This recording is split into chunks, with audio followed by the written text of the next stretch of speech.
Hi everyone, welcome back to new Kevin's Creations here on Geektopia Island. I'm Kevin. I'm Cardwell. And today, before we get into it, I just want to remind everybody we did start a new Patreon, so if you want to go check it out, the link will be down below.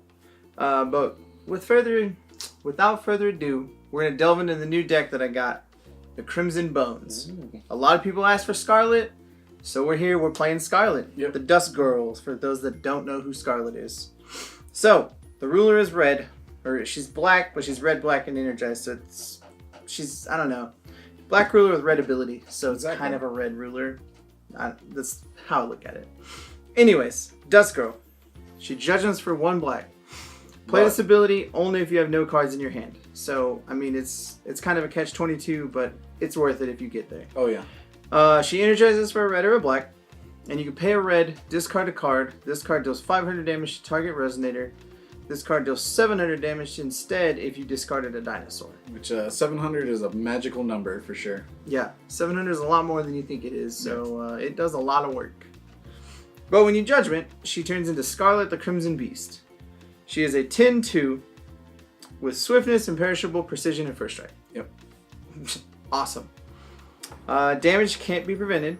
Which is amazing. Whenever a J Resonator that was dealt damage by this card is destroyed, recover this card. This ability triggers only once per turn. Your turn or their turn, it doesn't matter. If for whatever reason she gets to kill a dude, you get untap. Huh. Yeah. And then you can pay a red. This card gets +2/+0 until the end of the turn. So the moment you get to Judgment her, because you have no cards in hand, you're just like, swing 10. Brarg. Yeah. And they can't really stop you. Or at least kill a dude, untap, swing in for 10. Yeah, she gets pretty silly. When I first started, when they got me into Force of Will, she was my favorite ruler there I saw. I was like, this lady is ridiculously good. And then, it was okay what I built, but now we haven't actually built her since everything rotated, so yeah. See how this goes. There's a whole lot of new cards that I wanted to try with her because there's a lot of weird synergies with them. Yeah. And there's like a couple cards in particular that I was like, that card's real good in this deck. So we decided to make this. But that's it as far as what she does. And we're going to delve into what creatures go with her.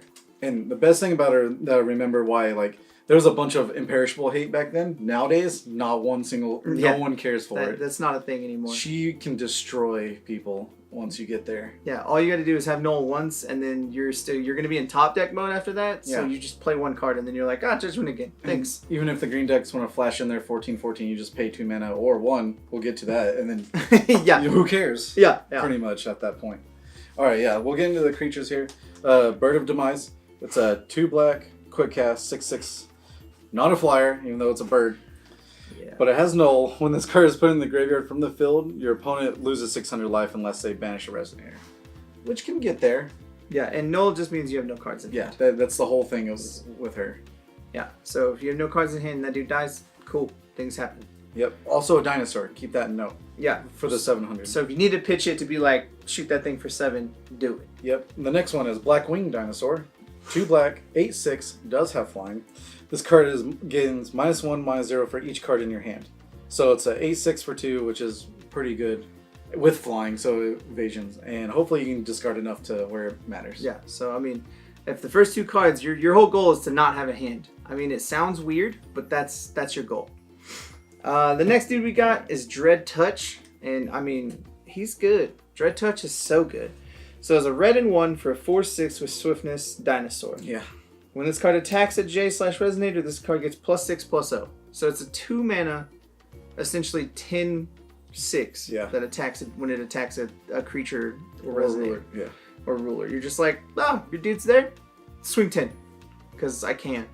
But normally it just is a 4/6. But I mean, who cares? You're swinging 10 at their dude, and that's what you want, because this dude is probably just going to get himself killed off, regardless. Yeah, no matter what. And if he gets to take a dude with him, awesome. That's fine. That's a 2 mana kill spell, technically. Oh, yeah.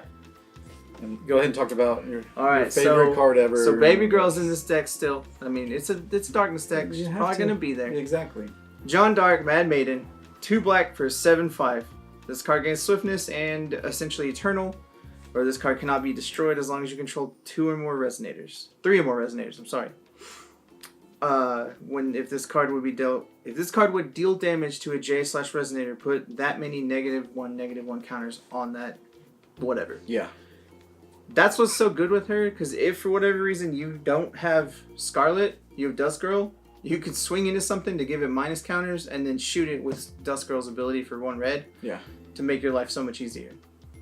Because Jeanne d'Arc's just there to help you get the reach on that creature to kill it, or to just get there. Exactly, and especially with the low mana costing creatures, you should have 3 on the field, and including herself. So yeah, it includes herself and it includes your J. So you're just like, cool. I have a Scarlet flipped and 2 dudes. Awesome. It gets insane.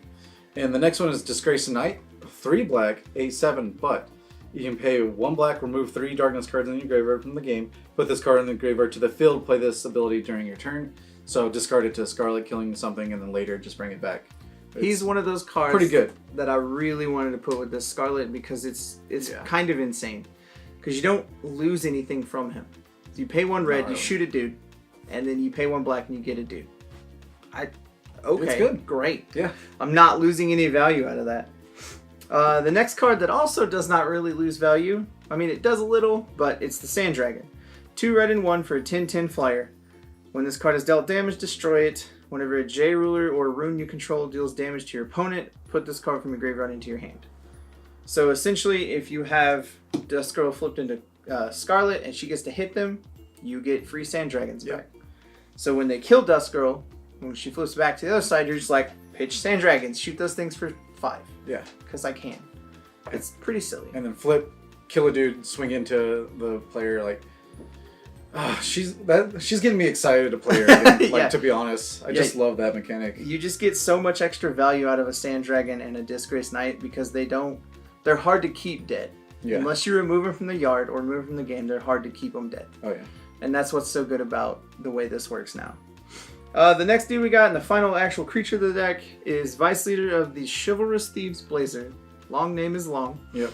He's a black and 2 for a 7/8 human. At the beginning of your main phase, draw a card. So it may seem kind of weird why he's here, but you're still in top deck mode, so you're going to want to draw at least some cards. And even if you don't get to just flip all the time, you can still pitch cards with drawing extra. Yeah. But mostly you want to play him after you've judgmented. So like once you're in top deck mode and you draw him, you want to drop him as soon as you can, because then he gets you gas to keep helping her. That's his purpose, really. Eventually when they try to finally kill her. Yeah. And the reason why I always lost to her because of the card of lose all abilities. That's no longer played. Yeah, that I know of, so it feels good. Yeah. Now we'll get to the spells. Of course, life or death struggle. If you watch our brawls, it happens a lot. Each player discards a card with 2 black mana. Then each player banishes the Resonator with the highest cost among the Resonators they control. So they discard, banish a dude for 2 black.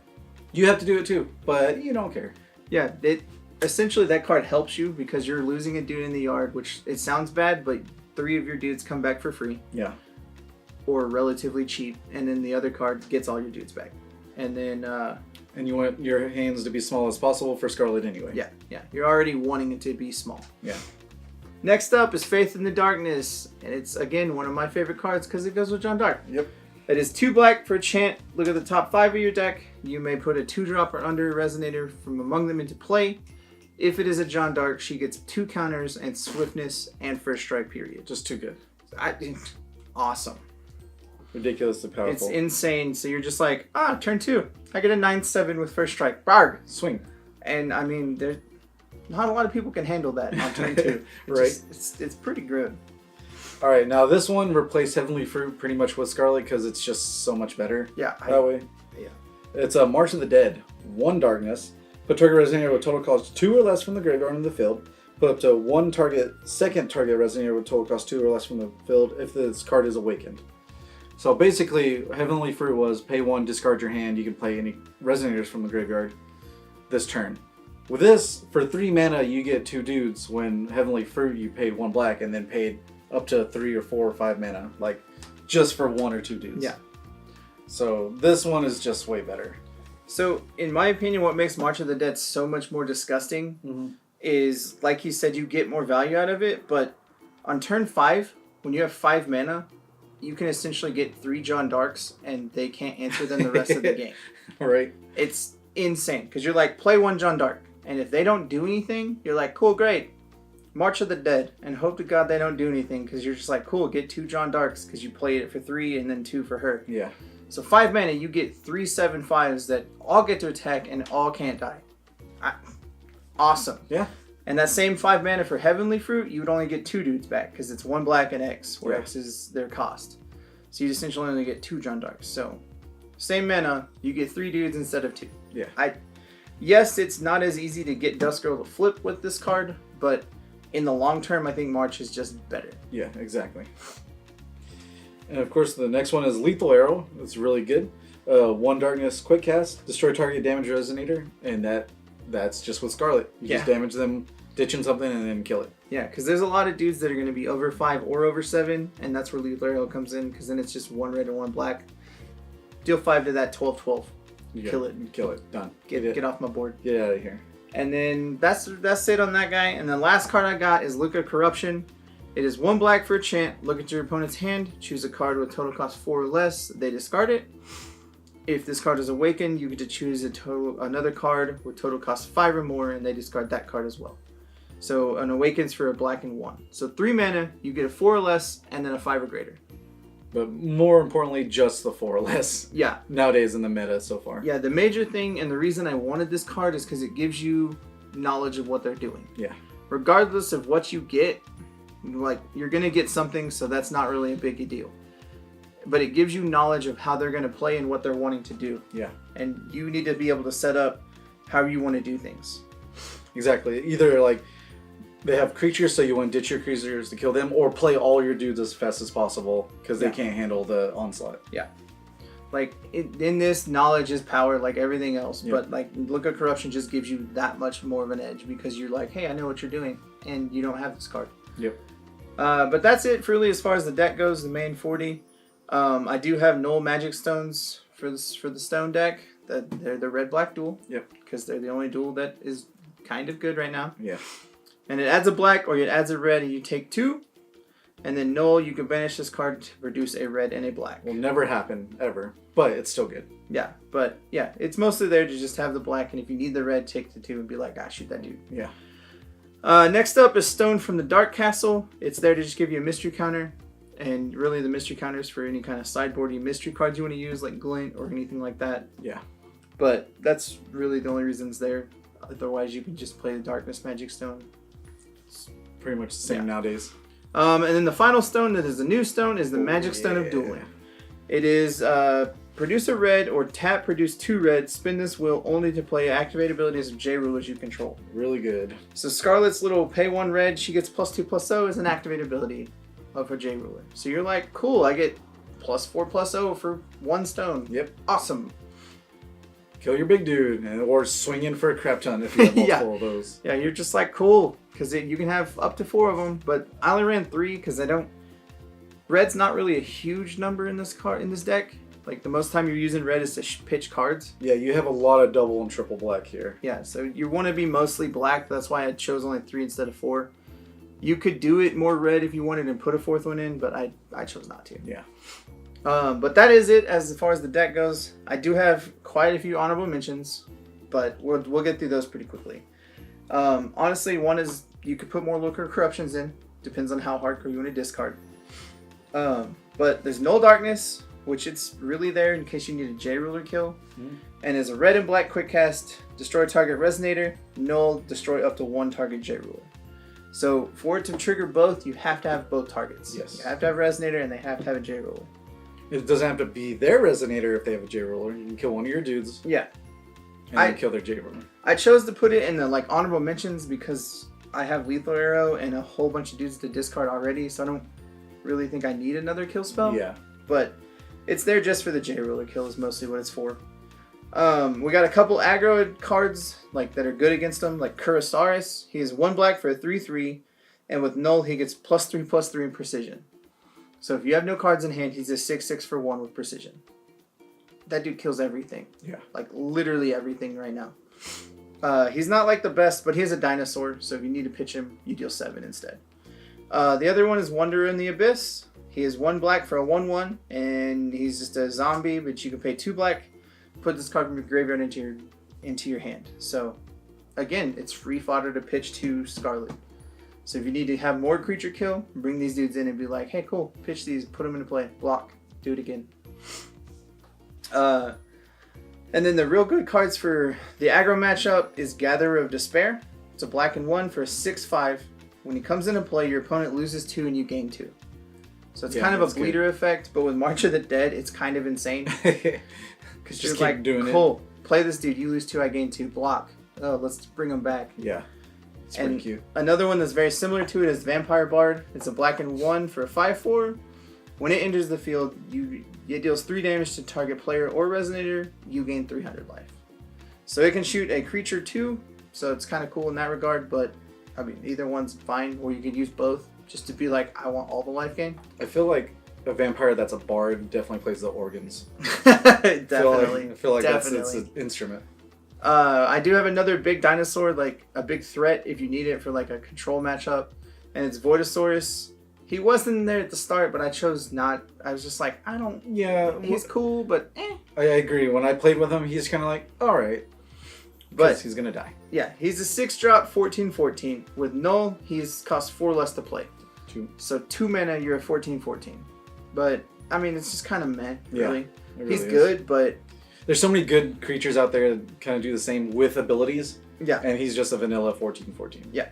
And then probably my favorite card, just because it looks gorgeous and it's ridiculous, is Ancient Impact. A red and 7 for a chant. This card cannot be cancelled if your J ruler is the Dusk Girl or Scarlet. This card deals 2,000 damage to target player or J/Resonator. Yeah. So you're like, pay 8, don't counter this, take 20. Wow! I just right to the real face. Good. Yeah. Hey, take some damage. Cut your life in half. Yeah. It's just, to me, it's super, super good for what it does. Because, I mean, it costs a lot, and you're only really going to play it against any kind of control deck. It's going to take a minute. Yeah. And even then, it's still kind of lackluster because it costs 8. But if anything, you just take your time in emptying your hand, and then after turn 6, then you're like, okay, we can flip Dusk Girl, and then you always have that 20 damage to fucking swing in the face. You can always just be like, pow! But that's it as far as the honorable mentions. It looks a lot of fun. We're going to see what it can do. Dusk Girl's always been one of our favorites. Oh, yeah. Cardinal's mostly favorite because she's awesome. She's so aggro, like intensively aggro for her. And I love rulers with imperishable. Yeah. Because I feel like that's the thing for Forcible, right? Yeah, it's pretty good. Your ruler. But the deck list, guys, will be down below. So if you want to check that out, go ahead and hit it. And with that, thank y'all for joining us here today on Geektopia Island. Later. Goodbye. Also, guys, make sure you hit that like button, subscribe to our channel, and if you want to keep up to date on all of our future content, make sure you tap that bell. And go ahead and check us out on our streams. Don't forget to support us on Patreon, and thank you for staying here on the island. Later, guys. Bye.